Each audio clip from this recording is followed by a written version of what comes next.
बच्चे इस कहानी से दूर रहे। मेरे ब्रेस्ट 40 इंच के हो गए थे। जब घर से बाहर निकलती तो मुझे शर्म भी आती। हर वक्त मैं दुपट्टे में छुप कर रहती। मेरा वजन भी काफी ज्यादा बढ़ गया था। मेरी भाभी मेरा ब्रेस्ट का इलाज करवाने के लिए डॉक्टर के पास ले गई तो डॉक्टर ने तेल से मसाज करते करते मेरे दोनों, मेरा नाम रुबाब है, मैं बहन भाइयों में सबसे छोटी थी और बहुत खूबसूरत भी थी, लेकिन बहुत मोटी थी। मेरे ब्रेस्ट भी काफी बड़े बड़े थे और इसलिए मेरी शादी भी नहीं हो रही थी क्योंकि मेरा वजन काफी ज्यादा था। दिखने में तो मैं ऐसे लगती थी जैसे मैं 5 बच्चों की माँ हूँ। मेरे ब्रेस्ट बहुत ही मोटे थे। अपने दुपट्टे से मैं छुपा कर रखती थी। जो भी आंटी रिश्ता लेकर आती मुझे देखते ही वापस उल्टे पांव चली जाती। अब तो मेरा दिल टूटने लगा था। मैं अपने आप को कम करने के लिए कई हरबे कर चुकी थी मगर कोई भी काम नहीं आया था। इन्हीं दिनों अम्मा भाई की शादी कर रही थी क्योंकि मेरी वजह से भाई की शादी भी रुकी हुई थी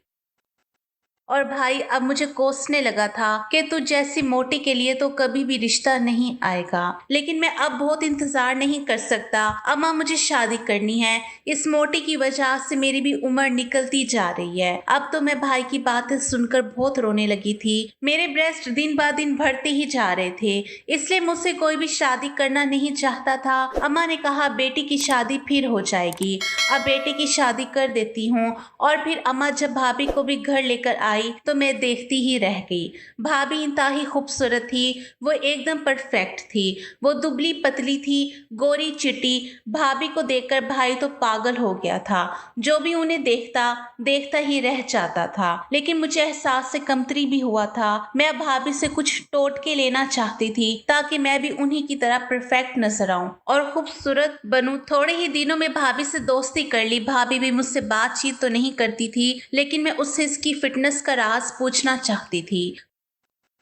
कुछ दिन बाद मेरी भाभी के साथ बहुत ही अच्छी दोस्ती हो गई। अब भाभी मुझसे कहती कि तुम भी जल्दी से शादी कर लो। मैं भाभी से पूछती कि मैं शादी कैसे कर लूं। मेरे पास तो ना ही आप जैसी खूबसूरती है, ना ही मेरा वजन कम है, और मेरे ब्रेस्ट देखें कितने बड़े बड़े हैं। जो भी मेरा रिश्ता लाता है वो मुझे दूध पिलाती माँ समझकर भाग जाता है। दिन ब दिन ब्रेस्ट का साइज बढ़ता ही जा रहा है, इसलिए कोई भी मुझे नजर भरकर देखता ही नहीं। भाभी बोली इसमें क्या है, मैं तुम्हारा सारा इलाज कर दूंगी। मैं भाभी को हैरान होकर देखने लगी कि भाभी मेरा इलाज कैसे करेगी। क्या मेरे ब्रेस्ट का साइज छोटा हो सकता है? क्या मैं भी आपकी तरह दुबली पतली नजर आऊंगी? भाभी बोली कि हाँ बाबा हाँ, तुम एकदम स्मार्ट नजर आओगी। बस कुछ दिन तेरा इलाज चलेगा, फिर रिजल्ट देखने को मिलेगा। तेरा इलाज पूरा हो जाएगा और तू भी दुबली पतली नजर आएगी। तू अभी बुर्खा पहन, हम डॉक्टर की क्लिनिक चलते हैं। मैं बहुत ज्यादा खुश हो गई। मुझे तो यकीन ही नहीं आ रहा था।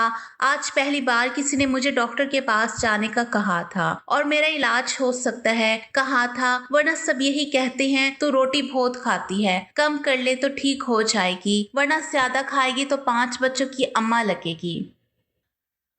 भाभी ने बाहर जाकर एक रिक्शा रोका, फिर मुझे उसमें बैठने का कहा और बोली चलो, मैं तुम्हें क्लिनिक में लेकर चलती हूँ और वहां जाकर तुम्हारा सारा इलाज हो जाएगा। भाभी की बातें सुनकर तो मैं अपनी खूबसूरती के ख्वाब देखने लग गई थी और मन ही मन में बहुत खुश भी हुई थी। मैं खुशी खुशी भाभी के साथ बैठी। हम तकरीबन आधे घंटे की मुसाफत पर वाक़ई एक क्लिनिक में पहुंचे थे, मगर मुझे बड़ी हैरत हुई थी कि इस क्लिनिक पर कोई बोर्ड वगैरह नहीं लगा हुआ था, ना ही इसमें ज्यादा लोग थे। मेरे जैसे कुछ लड़कियां वहां बाहर बैठी हुई थी, जबकि कुछ के चेहरों पर बड़े बड़े दाग धब्बे और दाने थे। उनको देखकर मुझे अपना आप काफी बेहतर लगा। थोड़ी ही देर के बाद एक लड़की अंदर आई। वो इन सब औरतों को देखने लगी जो कि इस कमरे में बैठी हुई थी। फिर उसकी नजर मुझ पर पड़ी तो उसने अजीब से अंदाज में मुस्कुराते हुए मेरी भाभी को इशारा किया। भाभी ने भी उससे इशारों में ही कुछ कहा। मुझे देखकर बाहर आ गई। वो औरत मुझे देखकर बहुत खुश हुई। भाभी ने मुझे कहा, ये औरत जो भी पूछे तुम सीधा सीधा जवाब दे देना, फिर यही तुम्हें बड़ी डॉक्टरनी के पास लेकर जाएगी। और हाँ, जो भी तुम्हें मसला है वो इन्हें बता देना ताकि तुम्हारे इलाज करने में आसानी हो। भाभी की इस बात को सुनकर मेरे दिल में फिर से एक उम्मीद जागी थी कि इससे मेरा मसला हल हो जाएगा। लेकिन मुझे क्या पता था कि मेरी किस्मत बदलने वाली है। भाभी तो मेरी जिंदगी बदल के रख देना चाहती थी और भाभी पर भरोसा करके मैं एक बहुत बड़ी गलती करने वाली हूँ। वो लड़की कमरे में लेकर गई। वहां पर भाभी मौजूद नहीं थी। मुझसे कहने लगी, तुम्हारे ब्रेस्ट को नापना पड़ेगा और तुम्हारे वजन को तोलना होगा। पता लगाना पड़ेगा कि जिस्म में पानी कितना है और चर्बी कितनी। तुम इस बेड पर लेट जाओ, मैं मशीन लेकर आती हूँ। मैं बहुत हैरान हुई, लेकिन भाभी ने कहा था कि चुपचाप इस औरत की बात मान लेना, ऐसा ना हो कि बाद में कोई मसला हो। मैंने फौरन ही बेड पर लेटकर उसके कहने के मुताबिक आंखें बंद कर ली। उसके बाद अल्लाह जाने क्या हुआ। मैं नहीं जानती थी। कुछ ही देर गुजरी थी कि कुछ आवाज सी आने लगी।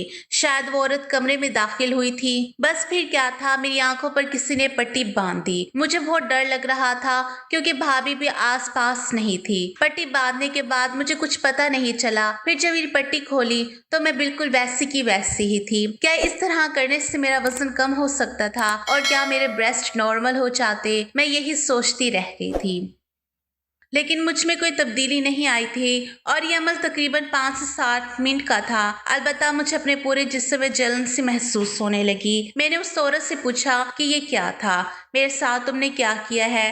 बोली कि मैंने तुम्हारा अल्ट्रासाउंड किया है।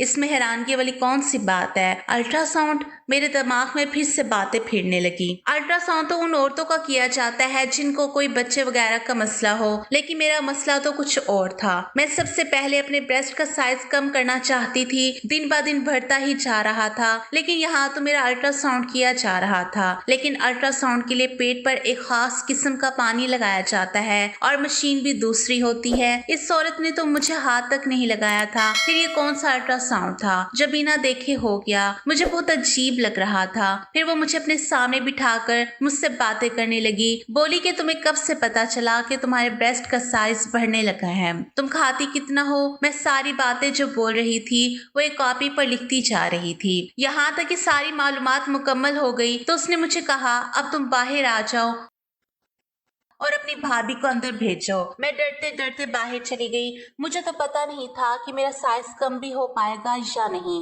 भाभी को मैंने अंदर कमरे में भेज दिया। खुद मैं दरवाजे के बाहर खड़ी हो गई। मुझे दरअसल अजीब लग रहा था कि मैं यहाँ खड़ी रहूं। मैं तभी दरवाजे के करीब जाकर खड़ी हो गई तो मेरे कानों में भाभी और उस औरत की बातों की आवाजें आने लगी। तभी मुझे अंदर से हंसने की आवाज आई तो मैं हैरान हो गई कि भाभी की इस औरत से दोस्ती थी या वो उससे जानती थी पहले से ही, क्योंकि इन दोनों की हंसने की आवाजें बाहर तक आ रही थी। खैर मैं कुछ कर नहीं सकती थी। मेरी भाभी ही मेरा सब कुछ थी। भाभी थोड़ी देर के बाद कमरे से बाहर आई। उनका चेहरा बिल्कुल सपाट था। कहने लगी, चलो जल्दी से घर चलो, अब काफी देर हो गई है, तुम्हारा भाई भी आने वाला होगा। मैं उनकी इस हड़बड़ी को समझ नहीं पाई। मैं उसके पीछे पीछे आ गई, लेकिन मैं भाभी से पूछना चाहती थी क्या मेरा इलाज मुमकिन है, लेकिन भाभी तो इतनी जल्दी में थी कि मुझे मौका ही ना मिला। भाभी ने फौरन ही जाकर सड़क पर एक रिक्शा लिया और उसमें बैठ गई। पूरा रास्ता भाभी ने मुझसे कोई बात नहीं की। वो गुमसुम ही रही, शायद अल्फाज का चुनाव कर रही थी मुझसे बात करने के लिए, लेकिन भाभी के सामने मेरी जुबान भी खुल नहीं रही थी। आधे घंटे में घर पहुंचे। भाभी ने रिक्शे वाले को पैसे दिए और वापस भेज दिया। रिक्शे वाला मुझे बड़ी अफसोस भरी नजरों से देख रहा था। लगता था जैसे उसे सब कुछ मालूम हो जो मुझे बताना चाहता हो। उसने मुझे आवाज भी दी कि रुकिए, बात सुनिए। भाभी ने उसे झिड़क कर वहां से भगा दिया था। मैं बहुत परेशान हुई थी। मेरा तो दिल चाह रहा था कि मैं भाभी से सारी बातें पूछ लूं, उनसे कहूं कि मैं भाई को बता दूंगी, लेकिन मैं क्या कर सकती थी? मेरा वजन बहुत ज्यादा था और साइज भी बहुत बड़ा था और उसके लिए भाभी ने ही मेरा इलाज करवाना था। जैसे ही हम घर में दाखिल हुए, भाभी मुझसे बात करने के बजाय अपने कमरे में चली गई। मैं भी उनके पीछे पीछे गई कि शायद वो मुझे मेरे इलाज के बारे में कुछ बताएगी, मगर उन्होंने फौरन से दरवाजा बंद कर लिया और मैं बाहर की तरफ खड़ी देखने लगी। काफी देर तक भाभी का इंतजार किया, मगर वो कमरे से बाहर नहीं निकली। मैं इस तरह मुख्तलिफ ख्यालात सोचती अपने कमरे में आ गई। तभी अम्मी ने मुझे बुलाया, कहा कि भाभी तुमको बुला रही है। मैं बाहर गई तो भाभी बहुत खुश लग रही थी। गले लगकर बोली, तुम मेरी सबसे अच्छी बहन हो, मैं आज बहुत खुश हूँ, तेरा इलाज तो हो ही जाएगा। भाभी के चेहरे से खुशी के रंग झलक रहे थे। उन्होंने मुझे अपने पर्स से 2000 रुपए निकाल कर दिए और बोली, जो भी दिल करे मेरी तरफ से खा लेना। मैं परेशान होकर बोली, भाभी तुम मुझे मेरे इलाज के लिए लेकर गई थी और अब खाने के लिए मजीद पैसे दे रही हो, ये क्या बात हुई?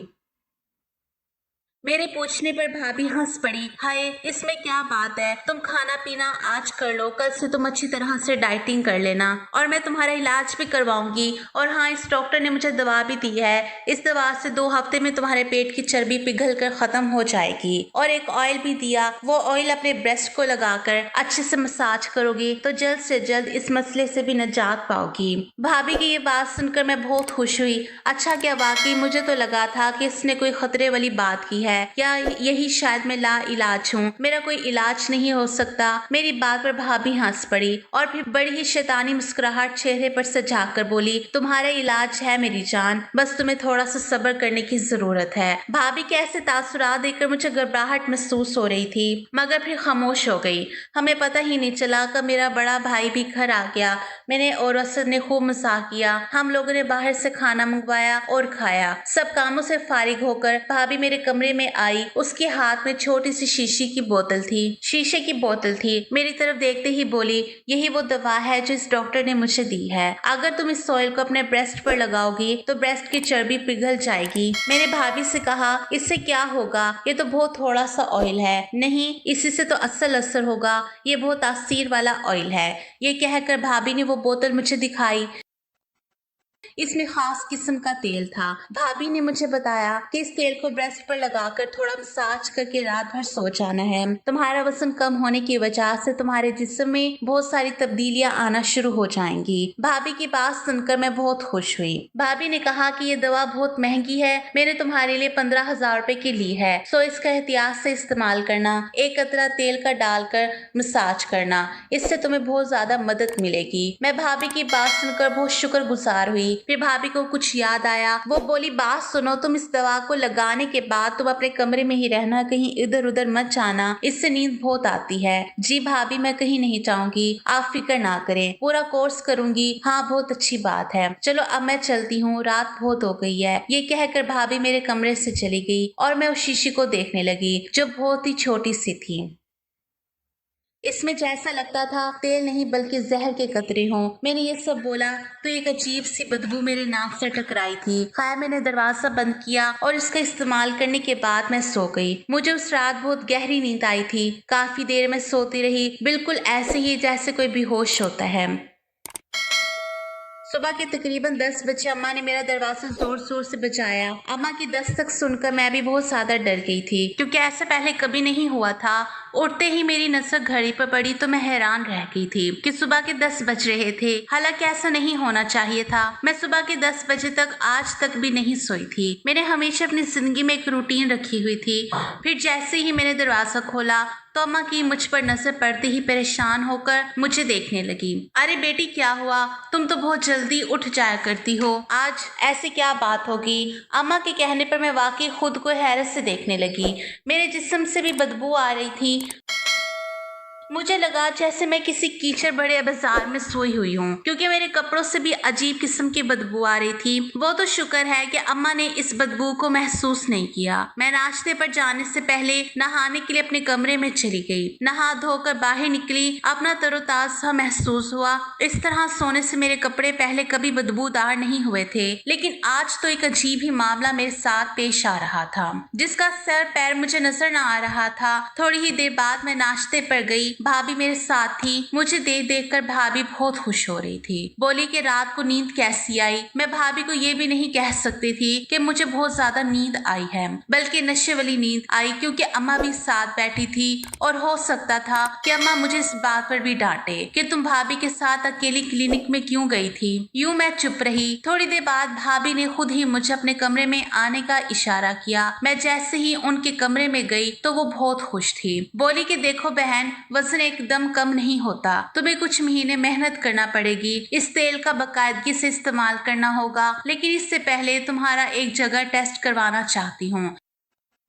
इस टेस्ट के बाद ज्यादा अच्छे से पता चलेगा कि तुम्हें कौन सी दवा की जरूरत है। तुम तो जानती हो तुम्हारा मोटापा खतरनाक हद तक बढ़ चुका है। अब तुम किसी से शादी करोगी तो वो तो तुम्हें अपनी माँ के बराबर समझेगा, क्योंकि तुम्हारा वजन बहुत ज्यादा है। ये बात सुनकर मैं डर गई। मैंने कहा, भाभी आपने जो टेस्ट भी करवाना है मैं आपके साथ चलने को तैयार हूँ, लेकिन खुदा के लिए मेरे मोटापे का कुछ करें। भाभी ने भी डॉक्टरी का कोर्स किया था, इसलिए मुझे उन पर बहुत ज्यादा भरोसा था। भाभी ने कहा, क्या शाम को चलेंगे? शाम को मैं तैयार होगी।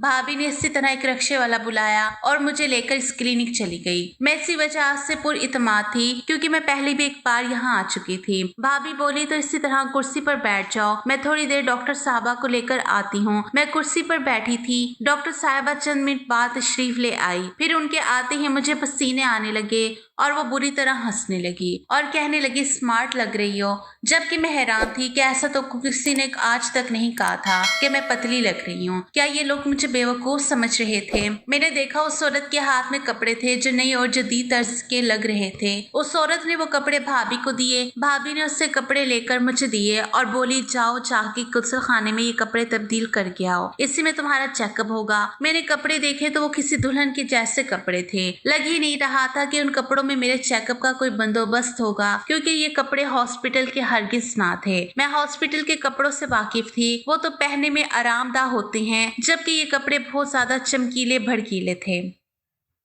मैं हैरत ज़दा निगाहों से भाभी को और उस लड़की को देखने लगी। अरे जाओ पहन कर आओ ना, मैं तुम्हारा इंतजार कर रही हूँ। मेरे पास इतना वक्त नहीं है और भी मरीज हैं। ये कहकर गुस्ल खाने में गई। वहां जाकर वो कपड़े तब्दील करके बाहर आ गई। वो कपड़े मुझे पूरे थे, वरना अमूमन मुझे इस तरह के कपड़े कभी पूरे ना आते थे। वो औरत मुझे कपड़े पहनाकर एक कमरे में लेकर गई। मुझसे कहने लगी कि तुम यहीं थोड़ी देर बैठी रहो, और हाँ, तुमने सामने इस शीशे को देखना है, हिलना जुलना नहीं है। मैं उस औरत की हिदायत पर अमल करने लगी। सामने ही बहुत बड़ा शीशा रखा हुआ था जिसमें देख रही थी। यहाँ बैठे मुझे काफी देर गुजर गई थी। फिर आहिस्ता आहिस्ता मुझे नींद तारी होगी। अब मुझे कुछ होश ही ना रहा। जब मुझे होश आया तो मेरा अंग अंग दर्द कर रहा था। मुझसे उठकर बैठा भी नहीं जा रहा था। मेरी पूरी बॉडी ढीली हो चुकी थी। बहुत मुश्किल से मैं उठकर बैठी थी और लड़खड़ाती हुई पाँव से चलकर बाहर आई थी, जहाँ पर भाभी और डॉक्टर ने हंस हंस कर बातें कर रहे थे। मैंने सीधे जाकर उनसे सवाल किया कि या मेरा कौन सा इलाज करे हैं जो मुझे इतनी दर्द हो रही है और मैं बार बार क्यों बेहोश हो रही हूँ।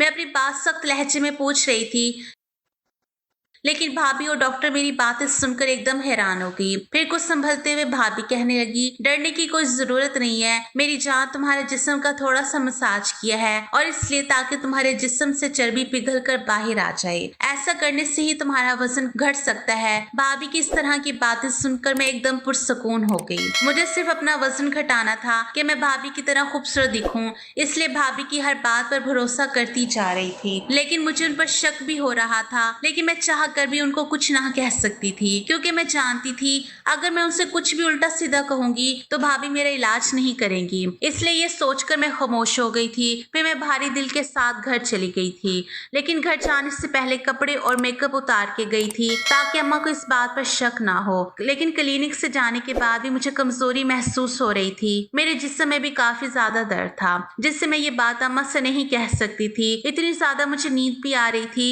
इसलिए कमरे में जाकर फिर से सो गई।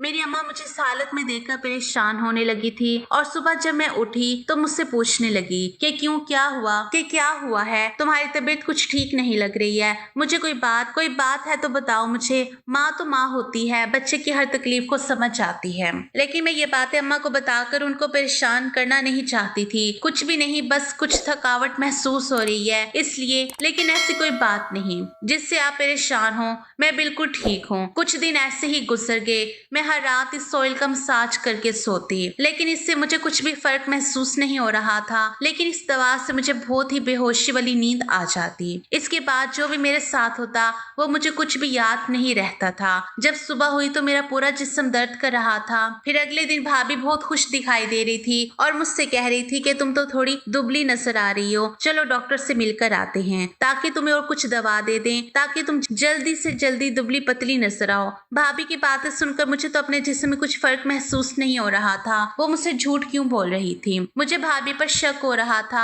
इसलिए उनको पकड़ना चाहती थी कि भाभी मेरे साथ क्या कर रही थी। मैं भाभी के साथ क्लिनिक जाने के लिए मान गई। जब भाभी मुझे क्लिनिक लेकर गई तो मुझे फिर से वही दुल्हन वाले कपड़े पहनने को दिए और मुझे अच्छा सा मेकअप भी किया। मैं मौके का फायदा उठाकर मोबाइल में वीडियो ऑन करके एक जगह छुपा कर रख दिया ताकि मैं जान सकूं मेरे साथ क्या होता है, जिससे मुझे कमजोरी हो रही है। जो फोन मैंने वीडियो ऑन करके छिपाया था, जब मैंने उस वीडियो को ऑन करके देखा तो मेरे होश उड़ गए। मेरी तो दुनिया ही पलट कर रह गई थी। भाभी ने तो मेरी जिंदगी बर्बाद करके रख दी थी और मुझे तो इस बात पर यकीन नहीं आ रहा था ये वजन कम करने के चक्कर में मैंने भाभी पर भरोसा करके ये क्या कर दिया था। भाभी से नजरें बचाकर अब मैं यहाँ से भागना चाहती थी। अगर वीडियो की बात कहूँ तो वीडियो में ऐसी चीज थी जिसे देखकर मेरी जिंदगी बर्बाद हो गई थी। वीडियो जब मैंने देखी तो उसमें मुझे ऑयल लगाया जा रहा था और मैं आहिस्ता आहिस्ता बेहोश हो गई थी। और जैसे ही मैं बेहोश हुई तो एक आदमी कमरे में दाखिल हुआ और दाखिल होते ही उसने मेरे साथ जबरदस्ती करके अपना हक वसूल कर चुका था और भाभी और डॉक्टर मिलकर मेरा वीडियो बनाने लगे थे और ये वीडियो शायद यूट्यूब पर अपलोड करने वाले थे। ये सब देखकर तो मुझे चक्कर से आने लगे थे। ये मेरे साथ भाभी ने क्या कर दिया था। मैं यही सब सोचते हुए अंधाधुंध अपने घर की तरफ भाग रही थी और मेरे पास सबूत के तौर पे भी वीडियो भी थी और ये वीडियो मैं अपनी माँ और भाई को बताना चाहती थी। जब मैंने घर आकर माँ और भाई को ये बात बताई तो भाई और अम्मा बहुत गुस्सा हो गए थे। अब भाभी भी घर पहुंच गई थी, लेकिन भाभी मुझे क्लिनिक में ना पाकर घबरा गई थी। लेकिन भाभी के घर पहुंचने से पहले मैं भाभी की सच्चाई माँ और भाई को बता दी थी। भाभी के घर आते ही भाई ने उनके मुंह पर थप्पड़ रसीद किया था तो फिर भाभी चीखती हुई बोली, क्यों मुझ पर हाथ उठा रहे हो? भाई ने भी चीख कर कहा, ये तुमने क्या किया है मेरी बहन के साथ? मैं अब तुम्हें एक लम्हे के लिए भी इस घर में नहीं रख सकता, इसलिए मैं तुम्हें तलाक देता हूँ। 3 बार तलाक देने के बाद इतने में पुलिस भी आ गई थी। पुलिस आते ही भाभी को गिरफ्तार करके लेकर चली गई थी और जो भी उसके पास था वो सब पुलिस ने डिलीट कर दिया था। भाभी जिनके साथ मिलकर ऐसा काम कर रही थी, पुलिस ने भाभी की मदद से उनके ग्रुप वालों को गिरफ्तार कर लिया था। मैं वाहिद लड़की नहीं थी जो भाभी ने मेरे साथ ऐसा किया था। मेरी जैसी कई लड़कियां थी जिनकी भाभी ने जिंदगी बर्बाद कर रख दी थी। पुलिस को भाभी लेकर चली गई थी, लेकिन मेरी जिंदगी तो बर्बाद होकर रह गई थी। अब मैं कुंवारी नहीं थी, अब मेरा कुंवारापन छीन चुका था। अब कौन मुझसे शादी करता? मैं और अम्मा गले मिलकर फूट फूट कर रोती थी। जो मेरी किस्मत में था वो मेरे साथ हो गया था, इसलिए अपने घर वालों को बताए बगैर कोई भी काम करना नहीं चाहिए था। हर बात अपनी माँ से शेयर करनी चाहिए ताकि आपको जिंदगी जीने में आसानी हो। आज की कहानी आपको कैसी लगी कमेंट करके जरूर बताइएगा और अच्छी लगी तो लाइक और शेयर जरूर कीजिएगा।